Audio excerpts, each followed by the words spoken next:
Hello everyone, welcome to engineers point. तो आज हम कंटिन्यू करेंगे अपने एनवायरमेंटल स्टडीज़ का नेक्स्ट लेक्चर। जैसे कि पिछले वीडियो में हम पढ़े थे एनवायरमेंटल स्टडीज़ का सेकंड चैप्टर हमने स्टार्ट किया था जो कि एयर पोल्यूशन था। आगे उसी चैप्टर को हम कंटिन्यू करेंगे, ठीक है। तो पिछले वीडियो में जैसे हम पढ़े थे कि एयर पोल्यूशन क्या है, ये सभी डिफाइन किए थे, एयर पोल्यूशन के क्या रीज़न है। आज हम आगे कंटिन्यू करेंगे अपने सेकेंड चैप्टर को। जैसे कि मैंने कहा था कि अब जो भी चैप्टर्स होंगे, कुछ 3-4 चैप्टर्स होंगे जो कि ज़्यादा लंबे नहीं होंगे, ठीक है। 2-2 वीडियो में आप लोगों के वो चैप्टर्स खत्म हो जाएंगे। तो आज इस सेकंड चैप्टर को खत्म करने की कोशिश करेंगे, ज़्यादा कुछ इसमें टॉपिक्स हैं नहीं। तो आगे हम कंटिन्यू करेंगे अपने सेकंड चैप्टर को, जो कि आज मैंने पिछले वीडियो में आप लोगों को बताया था कि आज हम अगला टॉपिक हमारा था कि ऐसे हम कैसे कंट्रोल कर सकते हैं एयर पोल्यूशन के।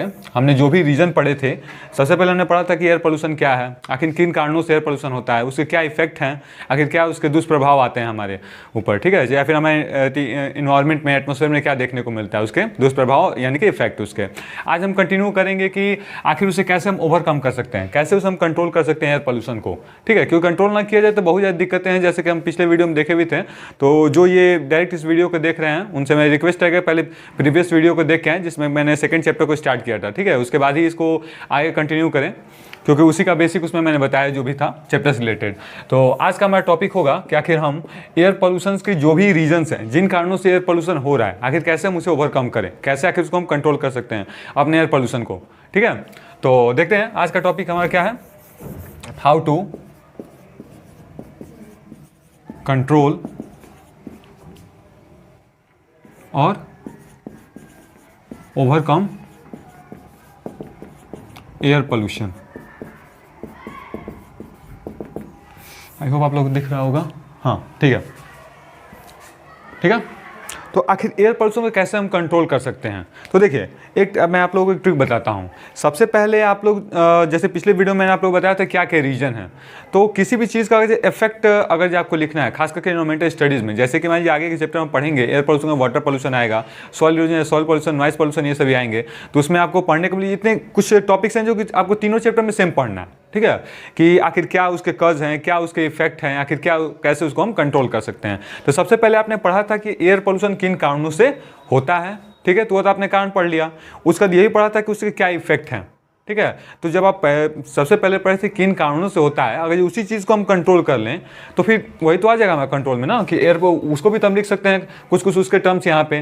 तो आप उसमें पढ़ेंगे ही कि आखिर किन किन कारणों से एयर पोल्यूशन हो रहा था। जैसे कि मान लीजिए ऑटोमोबाइल्स का मैंने एग्जाम्पल दिया था कि व्हीकल्स की वजह से एयर पोल्यूशन हो रहा है, तो यहाँ पे उस टर्म्स को भी यहाँ पे हम लिख सकते हैं कि आखिर अगर ऑटोमोबाइल्स का अगर कम यूज़ करें तो कम पोल्यूशन होगा। तो वहाँ पर मैंने पढ़ा था कि उस कारण वहाँ से पोल्यूशन हो रहा है, तो यहाँ पे उसी टर्म्स यहाँ भी हम लिख सकते हैं कि उसको अगर कम यूज़ करें तो कम एयर पोल्यूशन होगा, ठीक है। तो ज़्यादा कुछ आप लोगों को इसमें याद नहीं करना पड़ेगा, बस आप लोगों को समझते हुए चलना है। मैं काफ़ी इजी लैंग्वेज में आप लोगों को बताते हुए चलूँगा। तो आप जैसे कि देखोगे पिछले वीडियो, तो उसी से आपको इसको कोरिलेट करके लिख देना है। ज़्यादा आपको इसमें मेहनत करने की जरूरत नहीं है, ज़्यादा आपको दिमाग नहीं लगाना है, ठीक है। बस हल्का सा आपको इसमें कॉमन सेंस थोड़ा सा यूज़ करना है, ठीक है, और आप लोग इसको कर ले जाएंगे। काफ़ी इंपॉर्टेंट क्वेश्चन होता है, भले देखने में नॉर्मल क्वेश्चन लगे कि क्या आखिर एयर पोल्यूशन को कैसे हम कम कर सकते हैं या फिर क्या उसके रीज़न होते हैं, ये सभी लॉजिकल नॉर्मल क्वेश्चन है, ठीक है। लेकिन कहीं ना कहीं 3-4 आप लोग उसके बारे में लिखेंगे, 3-4 लाइन लिखेंगे, रीजन्स देंगे, और उसके बाद 5वां फिर आप लोग को नहीं समझ में आता है। तो मान लीजिए 5 नंबर का क्वेश्चन है तो कम से कम 6-7 रीजन तो देने ही पड़ेंगे, या फिर अगर 5 भी रीजन देते हैं तो उसको एक्सप्लेन करना पड़ेगा। तो वहाँ पे हमारे क्या होते हैं, पॉइंट्स कम पड़ जाते हैं, हम एक्सप्लेन नहीं कर पाते हैं, ठीक है। तो वो यहाँ पे मेन मायने रखता है। तो चलिए आगे बढ़ते हैं, मेरा टाइम वेस्ट किया। तो क्या था, तो हाउ टू कंट्रोल और overcome air pollution. Air pollution को कैसे हम कंट्रोल कर सकते हैं और कैसे हम उसको ओवरकम यानी कि कम कर सकते हैं। तो सबसे पहले आज मैं इसमें दूँ पहले अगर तो पहला हमारा हो सकता है कि जितनी भी इंडस्ट्रीज हैं, जितने भी कारखाने हैं, उन्हें हमें क्या करना चाहिए, तो उन्हें हमें सिटी से दूर बनानी चाहिए। देखिए ज़्यादातर आप लोगों को देखने को मिलता होगा, बहुत कम ही ऐसी जगह होंगे जहाँ पे इंडस्ट्रीज है उनका सेटअप शहर में किया जाता है, क्योंकि ऐसे कोई भी इंडस्ट्रीज नहीं होगी जिसमें से कुछ ना कुछ इफेक्टिव या हार्मफुल गैसेज या फिर रेडिएशन या फिर कोई पॉल्यूशन वगैरह उसमें से ना निकलता हो। ऐसा शायद ही 99.9% में से 0.01% ही हो सकता है कि ना निकलता हो किसी इंडस्ट्री में से, ठीक है।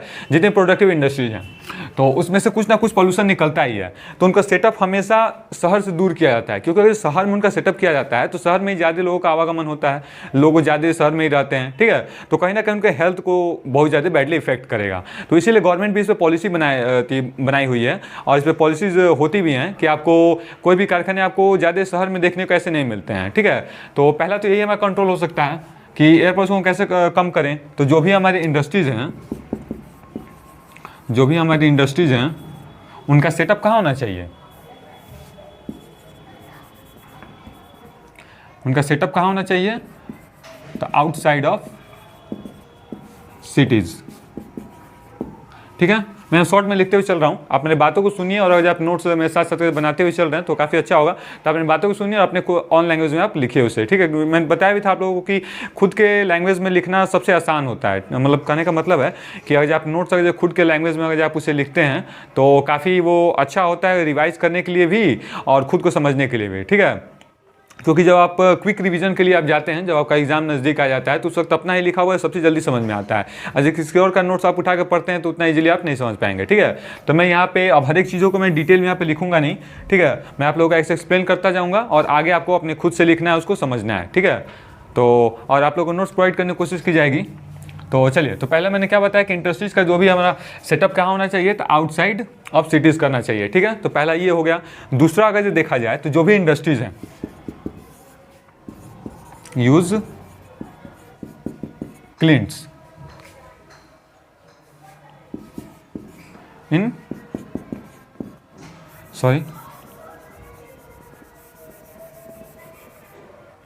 देखिए जो भी इंडस्ट्रीज हैं उसमें क्लिंट यानी कि चिमनी, क्लिंट मीन्स होता है चिमनी। जो भी चिमनी हमारी इंडस्ट्री जो निकली होती है वहाँ पे कुछ ऐसे इंस्ट्रूमेंट का हमें यूज़ करना चाहिए, जो कि आगे हम पढ़ेंगे, अगला टॉपिक हमारा वही होगा। कुछ ऐसा हम इंस्ट्रूमेंट का यूज़ करते हैं जिससे कि पॉल्यूशन को हम कंट्रोल कर सकते हैं। जितनी भी चिमनियाँ हैं, जितनी भट्टी वगैरह चलती हैं, तो उसमें कुछ ऐसे इंस्ट्रूमेंट का यूज़ किया जाता है जहाँ से रसीली गैसेज जो भी निकल रही हैं उनको कम से कम वहाँ से बाहर भेजा जाए। जो भी रसीले जो भी वहाँ के हार्मफुल गैसेज हैं उनको एब्जॉर्ब कर लिया जाए और वहाँ से जो नॉन टॉक्सिक गैसेज हैं उनको ही बाहर भेजा जाए, ठीक है। तो अगला हमारा टॉपिक यही हो जाएगा कि हमें जो भी क्लिंट्स हैं इंडस्ट्रीज़ की, उन्हें हमें ऐसे इंस्ट्रूमेंट का यूज़ करना चाहिए जो कि पॉल्यूशन को कंट्रोल करें। तो यहाँ पे हम लिख सकते हैं यूजिंग इंस्ट्रूमेंट्स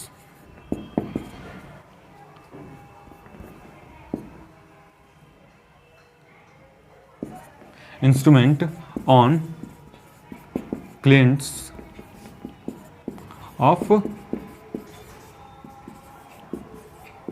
इंडस्ट्रीज, ठीक है। तो हमें जो भी इंडस्ट्रीज जो क्लिंट्स यानी चिमनियाँ होती हैं उनमें हमें कुछ ऐसे इंस्ट्रूमेंट का यूज़ करना चाहिए जो कि पॉल्यूशन कम से कम मतलब क्या करें, जो भी हार्मफुल गैसेज हैं उनको बाहर कम से कम जाने दें, उनको एब्जॉर्ब करे। जो भी टॉक्सिक गैसेज होती हैं, जो भी टॉक्सिक उसमें पार्टिकल्स होते हैं उन्हें एब्जॉर्ब कर ले। तो यहाँ पर मैंने लिखा है using instrument on clients of industries at overcome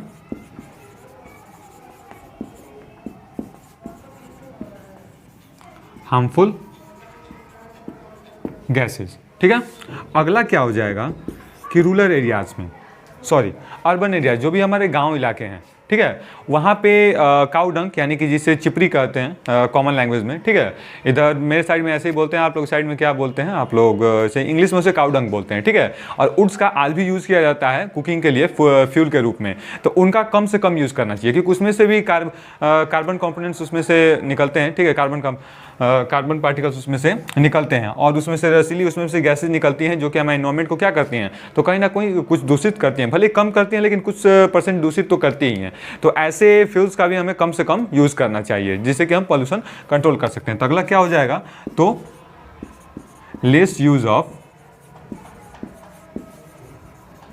cow dungs and wood, ठीक है। काऊ डंग का वुड का कम से कम यूज़ करना चाहिए। तो अब यहाँ से आता है किस चीज़ का हमें यूज़ करना ज़्यादा सबसे अच्छा होता है। इसकी जगह पर LPG को आप यूज़ करते हैं, भले ही LPG थोड़ा कॉस्टली है, ठीक है,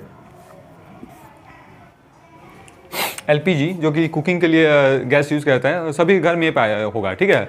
तो वो क्या करता है कि आप लोग देखते होंगे वहाँ से थोड़ा भी आपको कहीं भी स्मोक देखने को नहीं मिलता होगा। कहने का मतलब है थोड़ा भी आपको धुआं देखने को नहीं मिलता होगा, क्योंकि ये बहुत ज़्यादा लिक्विफाइड पेट्रोलियम गैस इसका फुल फॉर्म होता है, जो कि बहुत कम बोला तो बहुत माइनर ये पॉल्यूशन क्रिएट करता है, लगभग से क्रिएट नहीं करता है, उसे निग्लेजिबल मान सकते हैं जो ये पॉल्यूशन वहाँ पे क्रिएट करता है, ठीक है। तो इस फ्यूल का यूज़ करने से थोड़ा भी पॉल्यूशन नहीं होता है। तो ऐसे फ्यूल्स का हमें यूज़ करना चाहिए जो कम से कम पॉल्यूशन क्रिएट करें। और उससे भी बेहतर होगा अगर हम सोलर कुकर का यूज़ करें, ठीक है, कुकिंग के लिए अगर सोलर सिस्टम का यूज़ करें। जैसे कि एक सोलर कुकर आता है जिसमें कि धूप से जो भी सूर्य की किरणें होती हैं, सोलर तो आप लोगों ने देखा ही होगा, उसी के आधार पर हमारा सोलर कुकर बना होता है। जैसे कि हम ना तो एलपीजी का यूज़ उसमें होगा, ना ही किसी फ्यूल का यूज़ होगा, उसमें हम सोलर एनर्जी का यूज़ करेंगे, ठीक है। उससे हम क्या करते हैं, अपने भोजन को बनाते हैं, कुक करते हैं। तो उससे क्या होगा, उससे भी कोई पॉल्यूशन नहीं होगा। आप लोग सोलर लाइट्स भी आप लोगों ने देखा होगा, स्ट्रीट लाइट में लगा होता है, या फिर आप लोग घर पर भी सोलर होगा, तो क्या उससे कोई पॉल्यूशन देखने को मिलता है? बैटरी उससे चार्ज होता है सोलर की किरणों से, और उससे हम क्या करते हैं, अपने बल्ब को ग्लो करते हैं, तो कोई पॉल्यूशन देखने को नहीं मिलता है। तो उसी तरह से हम सोलर कुकर वैसे ही उसी पद्धति पे बेस्ड होता है हमारा सोलर कुकर, ठीक है। उसी प्रकार वो भी सोलर से क्या होता है, चार्ज होता है, हीट में कन्वर्ट करता है उस एनर्जी को, सोलर एनर्जी को, और उससे हमारा क्या होता है, हीट से ही हमारा भोजन वहाँ पे बनता है, ठीक है। तो हमें सोलर कुकर का यूज़ करें तो उससे पॉल्यूशन कम से कम होगा। यहाँ पर मैं लिख सकता हूँ अगला टॉपिक ये भी, अगला हमारा पॉइंट ये भी हो सकता है कि यूजिंग सोलर कुकर,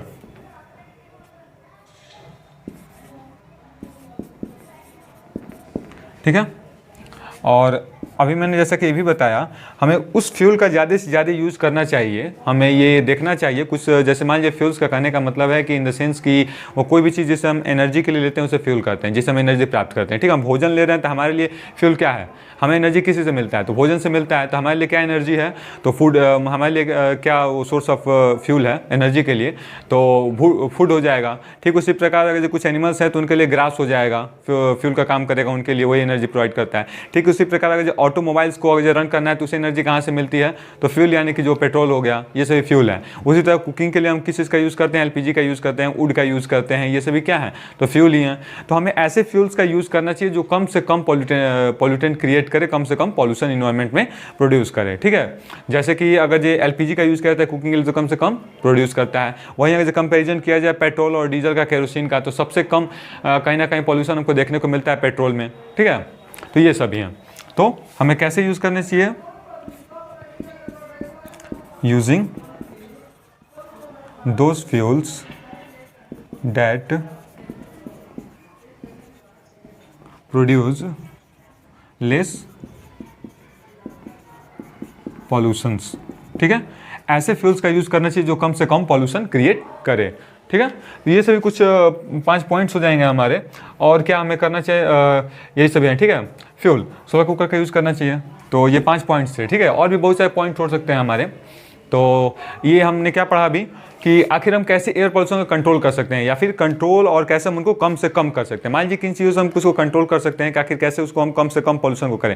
ऐसा तो है नहीं कि पॉल्यूशन पूरी तरह से खत्म हो जाएगा, क्योंकि देखिए उसके लिए क्या है, सबसे पहले एग्जांपल हम ले लें तो आपको कॉमन में देखने को मिलता है ऑटोमोबाइल्स, ठीक है। तो ऑटोमोबाइल्स ऐसे हैं कि वो हमेशा हर एक घर में कहीं ना कहीं 1-2 पाए ही जाते हैं। तो वो आपको कैसे भी रहेंगे तो आपको वो पॉल्यूशन क्रिएट करेंगे ही, ठीक है। तो ऐसा हो ही नहीं सकता है कि ऑटोमोबाइल्स पोल्यूशन क्रिएट ना करें। तो उसके लिए क्या कर सकते हैं कि उसके लिए हम कम से कम अगर हम यूज़ करें ऑटोमोबाइल्स का, तो पोल्यूशन कम से कम क्रिएट होगा, यही कर सकते हैं। तो उसी तरह हमें क्या कंट्रोल करना है कि जिससे कि कम से कम पोल्यूशन क्रिएट करें। तो जैसे कि मैंने यहाँ पर आप लोगों को 5 पॉइंट्स बता चुके हैं कि कैसे हम एयर पोल्यूशन को कम से कम मतलब एयर पोल्यूशन को कैसे हम कंट्रोल कर सकते हैं, ठीक है। ये कुछ टर्म्स होंगे। आगे देखते हैं नेक्स्ट हमारा टॉपिक क्या होगा। तो नेक्स्ट हमारा टॉपिक होगा, जैसे मैंने बताया था, कुछ ऐसे इंस्ट्रूमेंट हैं जिनका कि हम क्लिंट्स पे यूज़ करते हैं एयर पोल्यूशन को कंट्रोल करने के लिए, ठीक है। तो हम देखेंगे आखिर एयर पोल्यूशन को कैसे हम कंट्रोल कर सकते हैं। कुछ इंस्ट्रूमेंट ऐसे साइंटिफिक कुछ डेवलप किए गए हैं जिससे हम यूज़ करके एयर पोल्यूशन को कंट्रोल कर सकते हैं, जो कि क्लिंट्स वगैरह में हम यूज़ करते हैं, ठीक है। तो हम देखते हैं आखिर ऐसे कौन कौन से इंस्ट्रूमेंट हैं। तो नेक्स्ट हमारा टॉपिक यही होगा। तो आगे हम देखते हैं, ठीक है। तो नेक्स्ट टॉपिक हम देखते हैं आगे। नेक्स्ट टॉपिक होगा कि आखिर कैसे हम एयर पोल्यूशन को कुछ ऐसे डिवाइसेस बनाई गई हैं जिनका यूज़ करके हम एयर पोल्यूशन को कंट्रोल कर सकते हैं। उनका यूज़ किया जाता है जैसे कि क्लिंट्स हो गए, जो भी हमारी इंडस्ट्रीज वगैरह होती हैं, या फिर जो नई नई हमारी अच्छी अच्छी जो व्हीकल्स आती हैं उनमें भी इन इंस्ट्रूमेंट का यूज़ किया जाता है, जैसे कि एयर पोल्यूशन को कंट्रोल किया जा सके। ठीक है, तो अगला टॉपिक हमारा यही होगा। तो हम देखते हैं अगला टॉपिक हमारा क्या है।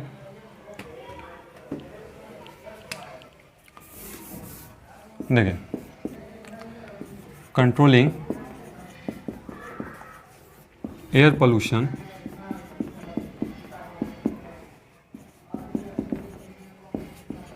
यूजिंग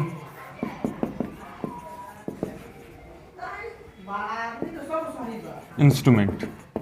ठीक है, तो कुछ हम ऐसे इंस्ट्रूमेंट हैं जिनका यूज़ करके हम क्या करेंगे, तो एयर पोल्यूशन को कंट्रोल करेंगे। ठीक है, तो चलिए देखते हैं।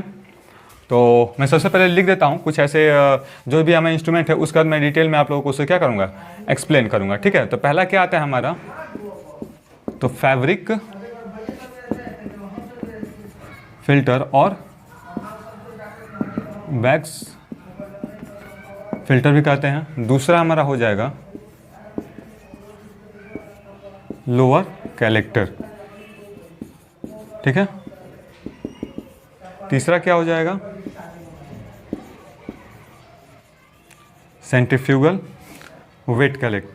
Centrifugal collector. उसके बाद चौथा हमारा हो जाएगा वेट कलेक्टर। ठीक है, उसके बाद पांचवा हो जाएगा हमारा, ये सबसे मोस्ट इंपॉर्टेंट और सबसे बढ़िया इंस्ट्रूमेंट माना जाता है, इलेक्ट्रोस्टैटिक प्रिसिपिटेटर्स। ठीक है, ये कुछ चार ऐसे इंस्ट्रूमेंट हैं जिनका यूज़ किया जाता है किस चीज़ के लिए, तो एयर पोल्यूशन को कंट्रोल करने के लिए इनका यूज़ किया जाता है। जैसे कि जो भी हमारे चिमनी वगैरह हो गए, चिमनी कहाँ हमको देखने को मिलता है, तो भट्टी, उसे हम कहें तो भट्टी चिमनी, जो कि लगा होता है क्लिंट, तो उनका यूज़ किया जाता है। जैसे इंडस्ट्रीज हो गई तो उनमें चिमनियाँ निकली होती हैं, तो वहाँ पे होती हैं, जैसे कि आप लोगों ने देखा भी होगा। ठीक है, कुछ इस प्रकार आप लोगों ने इमेज देखा भी होगा, और यहाँ से ऐसे ये चिमनियाँ निकली होती हैं। ठीक है, यहाँ से ये चिमनियाँ ऐसे निकली होती हैं। ठीक है, तो इन्हीं को हम क्या बोलते हैं, तो क्लिंट्स बोलते हैं। तो यहाँ पे यूज़ किया जाता है, या फिर जो भी हमारे व्हीकल्स हो गया, तो व्हीकल्स वगैरह में इन सभी चीज़ों का भी यूज़ किया जाता है। तो चलिए देखते हैं क्या क्या है। तो सबसे पहला हमारा आता है फैब्रिक फिल्टर या फिर बैग फिल्टर। तो इसमें क्या होता है, तो फैब्रिक फिल्टर या फिर बैग फिल्टर में हम फिल्टर पेपर का यूज़ करते हैं। ठीक है, क्या है, तो फिल्टर पेपर का यूज़ करते हैं। ये उन जगहों पे यूज़ किया जाता है जहाँ से चिमनी से या फिर क्लिंट से जब, या फिर कहीं किसी ऑटोमोबाइल में नहीं, लेकिन जो भी हमें क्लिंट्स हैं, जो कारखाने हैं, वहाँ से जहाँ से रसीले गैसेज निकलती हैं, तो वहाँ पे जो पार्टिकल्स उसमें होते हैं, जो भी हमारे रसीले गैसेज हैं, यानी कि इफेक्टिव गैसेज हैं, पॉल्यूशन वाले गैसेज, जिनमें पार्टिकल का साइज़ कितना हो, तो 0. इसमें क्या हो, तो पार्टिकल का साइज़ कितना हो, 0.05 माइक्रोमीटर।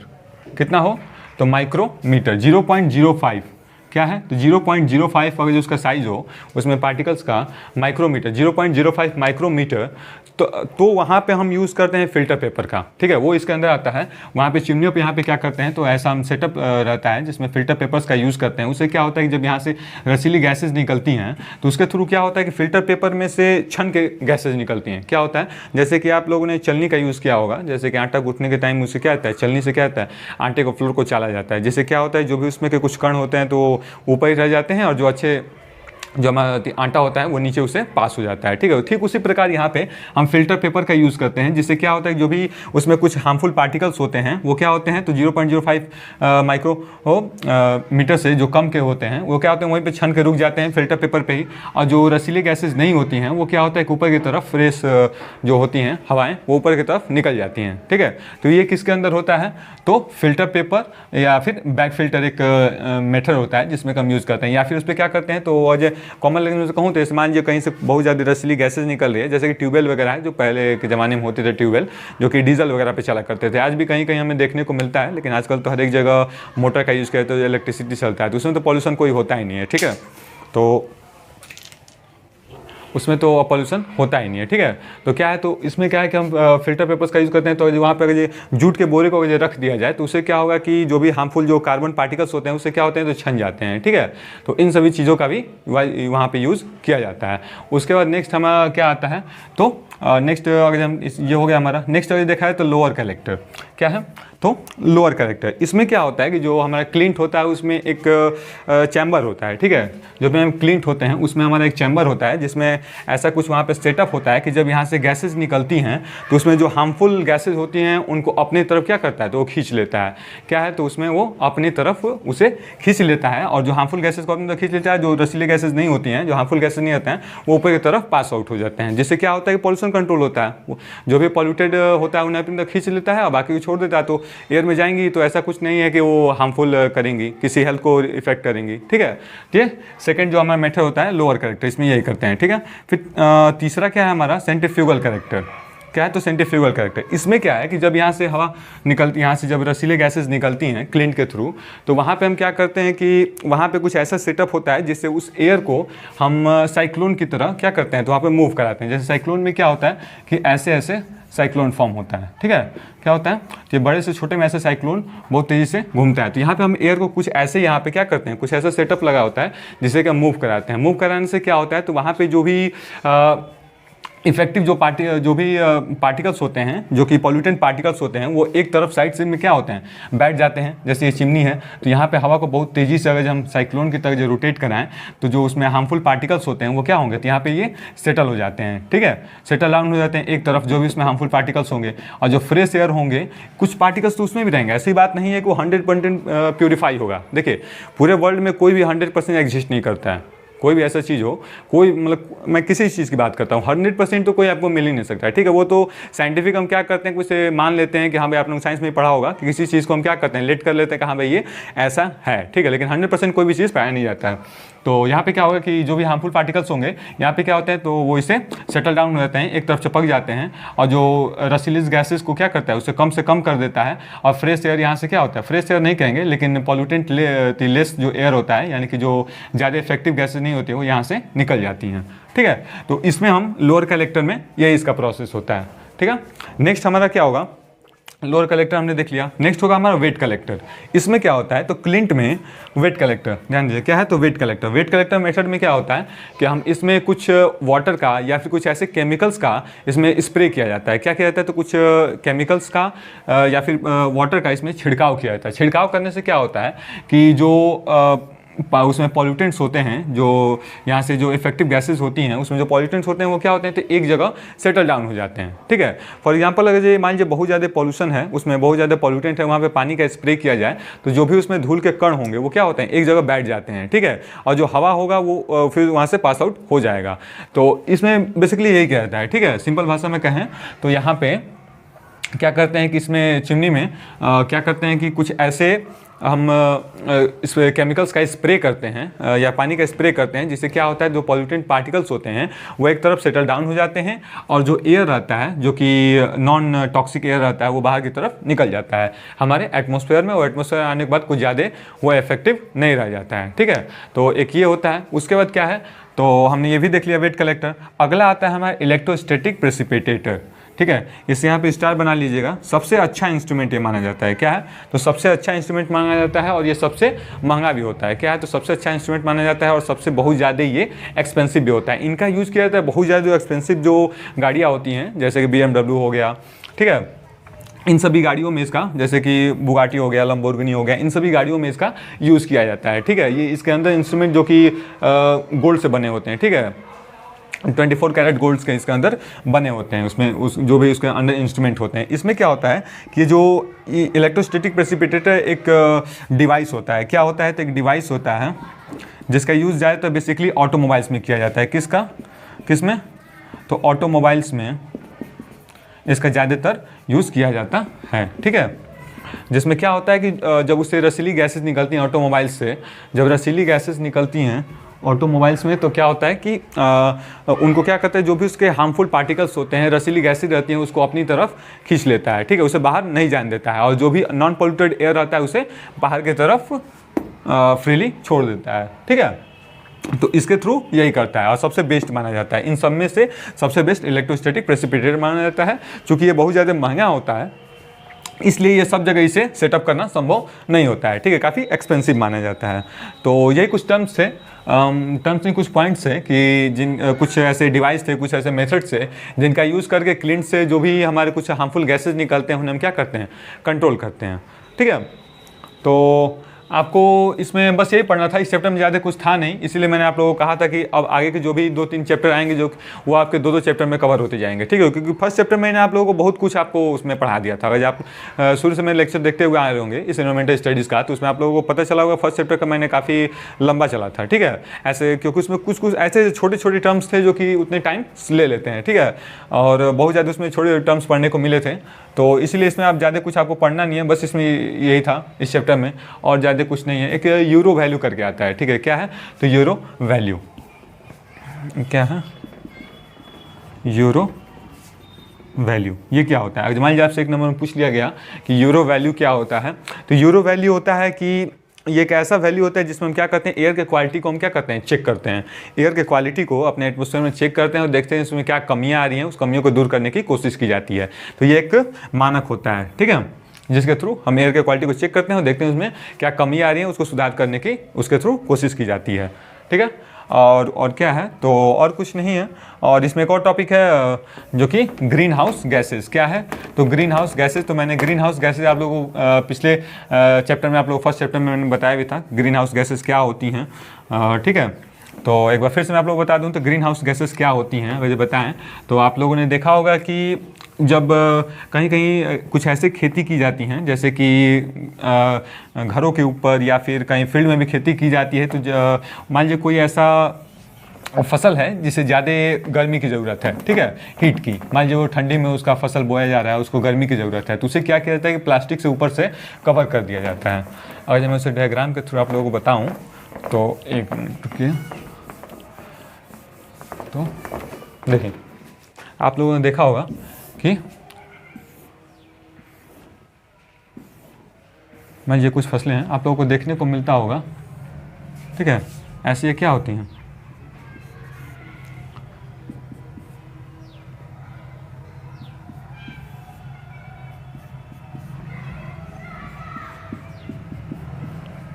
ऐसे सेटअप किया रहता है कुछ,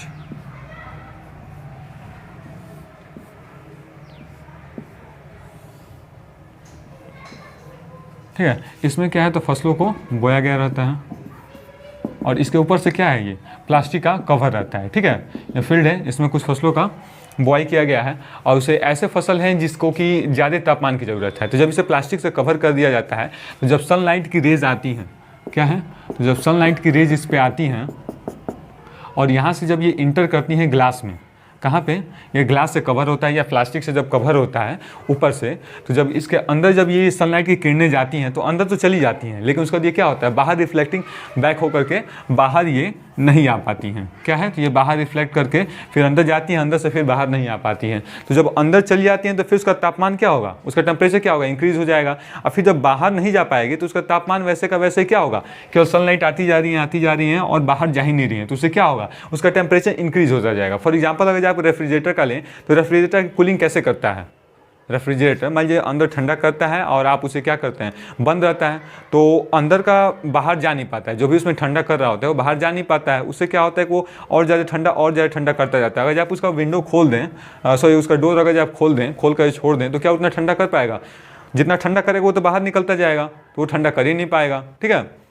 तो वही यहाँ पे होता है कि जब सनलाइट अंदर आती हैं, जब ग्लास के अंदर, प्लास्टिक के अंदर उस फील्ड में घुसती हैं तो इंटर करती हैं, तो फिर बाहर वो निकल नहीं पाती हैं और केवल इंटर करती जाती हैं, उससे क्या होता है, अंदर का टेम्परेचर इंक्रीज़ करता जाता है, ठीक है। अब जब अंदर वो जब अंदर टेम्परेचर इंक्रीज होता है तो वहाँ पर कुछ ऐसे हार्मफुल गैसेज रिलीज़ होती हैं, ऐसे हार्मफुल गैसेज वहाँ पर रिलीज़ होती हैं जो कि वहाँ पर क्या करती हैं, तो टेम्परेचर को इंक्रीज़ करती हैं और उस टेम्परेचर इंक्रीज होने कुछ रसीले गैसेज, कुछ नशीले गैसेज जैसे कि हार्मफुल गैसेज वहाँ पे क्या होता है, प्रोड्यूस होता है, ठीक है। उसी को हम क्या कहते हैं, तो ग्रीन हाउस गैसेज कहते हैं, इसी को क्या कहते हैं, तो ग्रीन हाउस गैसेज कहते हैं।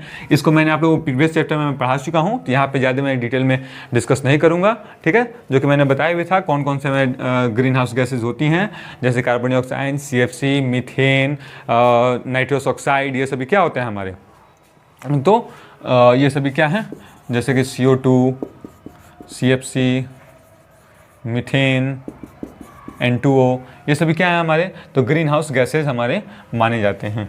कुछ ज़्यादा ही हम बंदा लिख देना ना।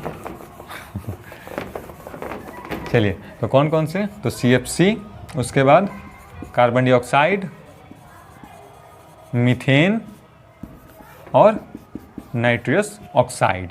ठीक है, तो ये सब हमारे क्या हैं, तो गैसेज होती हैं। कौन सी, तो ग्रीन हाउस गैसेज होती हैं, यही 4। ठीक है, और ग्रीन हाउस गैसेज से क्या होता है, तो वो ग्लोबल वार्मिंग को क्या करता है, बढ़ावा देता है, उससे ग्लोबल वार्मिंग प्रोड्यूस होता है। ठीक है, तो यही था, इस टॉपिक में ज़्यादा कुछ था नहीं, तो यही कुछ। अब फिर इसी तरह आपको नेक्स्ट चैप्टर में पढ़ना है। ठीक है, तो नेक्स्ट वीडियो में अपना नेक्स्ट चैप्टर शुरू करेंगे, जो कि 3rd होगा। ऐसे ही 2-3 चैप्टर होंगे जो कि छोटे छोटे होंगे, आपके 2-2 लेक्चर में ख़त्म हो जाएंगे। ठीक है, तो ज़्यादा कुछ होगा नहीं, तो इसमें यह आप लोगों को देखना था। अगर जो कोई टॉपिक मुझसे छूट गया हो तो मैं फिर से आप लोगों को कहूँगा, अगर जो कोई टॉपिक छूट जाता है, मुझसे मिस हो जाता है, तो आप उसे कमेंट कीजिए नीचे कमेंट बॉक्स में, और कमेंट कीजिए, उसे आगे के नेक्स्ट वीडियोज़ में उसे कंप्लीट करने की कोशिश की जाएगी। ठीक है, आप लोग बताने की कोशिश की जाएगी। तो इस वीडियो में बस इतना ही। नेक्स्ट वीडियो से हम अपने नेक्स्ट चैप्टर को स्टार्ट करेंगे, जो कि हमारा वाटर पॉल्यूशन होगा। ठीक है, तो इसी के साथ बस इतना ही। हंसते रहिए, मुस्कुराते रहिए। जय हिंद, जय भारत।